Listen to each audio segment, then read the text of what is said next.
नमो भगवते वासुदेवाय नमः।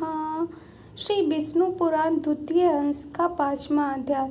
7 पाताल लोकों का वर्णन। श्री पराशर जी सुनाते हैं, हे द्विज, मैंने तुमसे यह पृथ्वी का विस्तार कहा। इसकी ऊंचाई भी अस्तर सहस्त्र योजना कही जाती है।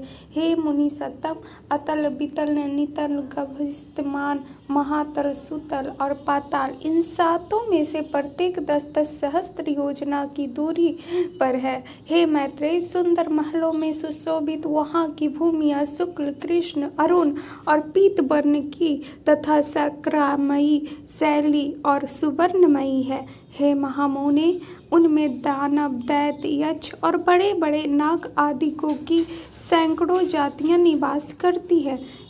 तब आगे एक बार नारद जी ने पाताल लोक से स्वर्ग में आकर वहाँ के निवासियों से कहा कि पाताल तो स्वर्ग से भी अधिक सुंदर है, जहाँ नागगण के आभूषण में सुंदर प्रभायुक्त आद्यकारिणी शुभ मनिया जड़ी हुई है। उस पाताल लोक को किसके समान कहें? नारद जी एक बार पाताल लोक से जब जाते हैं स्वर्ग में, तब वहाँ बोलते हैं कि पाताल तो स्वर्ग से भी अति सुंदर है, और पाताल को किसके समान कहें, ऐसा कहते हैं। जहाँ तहाँ दैत्य और दानवों की कन्याओं से सुशोभित पाताल लोक में किस मुक्त पुरुष की भी प्रीति न होगी। जहाँ दिन में सूर्य की किरणें केवल प्रकाश ही करती है, घाम नहीं करती, तथा रात में चंद्रमा की किरणों से शीत नहीं होता, तो केवल चांदनी ही फैलती है। जहाँ भक्ष्य, भोज और महापानादि के भोग से आनंदित सर्पों तथा दानवादियों के समय जाता हुआ भी प्रतीत नहीं होता, वहाँ सुंदर वन, नदियाँ, रमणीय सरोवर और कमलों के वन हैं। जहाँ नरकों की लोक की समुद्र कुक गूंजती है एवं प्रकाश आकाश मनोहारी है। और हे द्विज, वहाँ पाताल निवासी दैत्य, दानव एवं नागगण द्वारा अति स्वच्छ आभूषण, सुंद कंधमय अनुलेपन, वीणा, वेणु और मृदंगा दिके स्वर तथा तुर्य, ये सब एवं भाग्यशालियों के भोगने वाले योग्य और भी अनेक भोग भोगे जाते हैं। नारद जी ऐसा बोलते हैं कि यहाँ तो दिन का प्रकाश, दिन में सूर्य की किरणें, रात में चांदनी, चंद्रमा की चांदनी ही फैलती है। ऐसा करके वो विस्तृत करते हैं पाताल लोक के बारे में, और कहते हैं, पाताल लोक के नीचे विष्णु भगवान का शेष नामक जो तमोमय विग्रह है, उसके गुणों का दैत्य और दानव गण भी वर्णन नहीं कर सकते।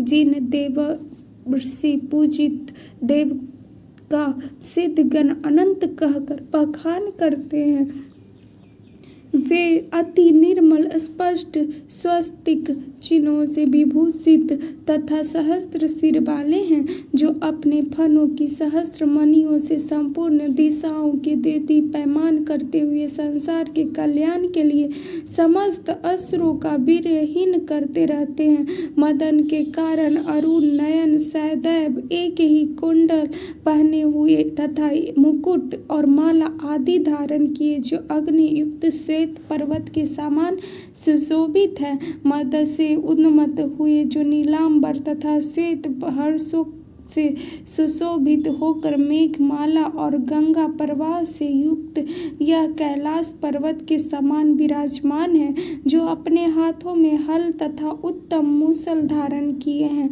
तथा जिनकी उपासना शोभा और वारिणी देवी स्वयं मूर्तिमयी होकर करती है।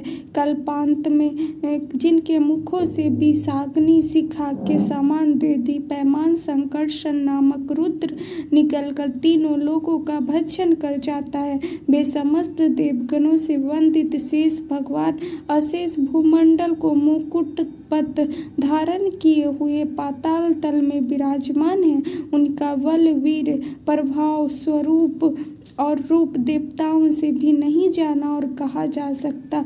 जिनके फनों की मणियों के आभा से अरुण वर्ण हुई। यह समस्त पृथ्वी फूलों की माला के समान रखी हुई है।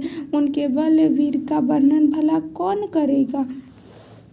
जिस समय मत नयन शेष जी जो जमुहाई लेते, उस समय समुद्र और वन आदि के सहित यह संपूर्ण पृथ्वी जलायमान हो जाती है। इनके गुणों का अंत गंधर्व, अप्सरा, सिद्ध, किन्नर, नाग और चारण आदि कोई भी नहीं पा सकते। इसलिए ये अविनाशी देव अनंत कहलाते हैं, जिनका नाक वधुओं द्वारा लेपित हरि चंदन पुनः पुनः श्वास वायु से छूट छूट कर दिशाओं को सुगंधित करता रहता है, जिनकी आराधना से पूर्वकालीन महर्षि गर्ग ने समस्त ज्योतिर्मंडल, ग्रह, नक्षत्र आदि शकुन अपशकुन आदि नैमित्तिक फलों को तत्वतः जाना था। उन नाग श्रेष्ठ शेष जी ने इस पृथ्वी को अपने मस्तक पर धारण किया हुआ है, जो स्वयं भी देव, असुर और मनुष्यों के सहित संपूर्ण लोकमाला, पाताल आदि समस्त लोकों को धारण किए हुए हैं। इस तरह श्री नारद जी स्वर्गलोक में पाताल लोक का वर्णन करते हैं। इति विष्णु पुराणे द्वितीय अंशे पंचमो अध्याय। यह श्री विष्णु पुराण के द्वितीय अंश का पंचम अध्याय था।